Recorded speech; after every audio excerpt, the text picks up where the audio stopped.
টি-20তে বাবর রিজওয়ানেই পাকিস্তানের batting open করা উচিত বলেন রমিজ। টি-20তে পাকিস্তানের হয়ে ব্যাটিং উদ্বোধন করবেন কোন জুটি? প্রশ্নটি অনেক দিনের।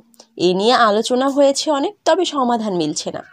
রানের হিসেবে টি-20তে সর্বকালের সেরা উদ্বোধনী জুটি বাবর আজম ও মোহাম্মদ রিজওয়ানের। তবে দুজনের দ্রুত রান তোলার সামর্থ্যে বিশ্বাস না রেখে গত জানুয়ারিতে নিউজিল্যান্ডের সিরিজে জুটি ভাঙা হয়। তখন বাবরের জায়গায় পাঠানো হয় সাইম আইয়ুবকে। এরপর সম্প্রতি ঘরের মাঠে নিউজিল্যান্ড সিরিজে বাবরের সঙ্গে ওপেনিংয়ে পাঠানো হয় সাইমকে। তবে দুই সিরিজেও ব্যর্থ হয় সাইম। তাই পাকিস্তানের সাবেক ক্রিকেটার ও পিসিবি প্রধান রমিজ রাজা আবার বাবর রিজওয়ানের উদ্বোধনী জুটিতেই পাকিস্তানে ফেরা উচিত বলে মনে করেন।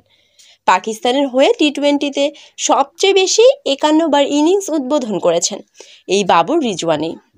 51 ইনিংসে দুজনের জুটি থেকে এসেছে 2400 রান, যা আন্তর্জাতিক টি-20তে উদ্বোধনী জুটিতে সবচেয়ে বেশি। দুজনে গড়েছেন 8টি 100 রানের জুটি। টি-20তে প্রথম উইকেটে দ্বিতীয় সর্বোচ্চ 100 রানের জুটি রোহিত শর্মা ও শিখর ধাওয়ানের। বাবর রিজওয়ানের উদ্বোধনী জুটি থেকে পাকিস্তান প্রায় 49 গড়ে রান পেয়েছেন। তবে এই জুটির স্ট্রাইক রেট নিয়ে প্রশ্ন অনেক দিনের।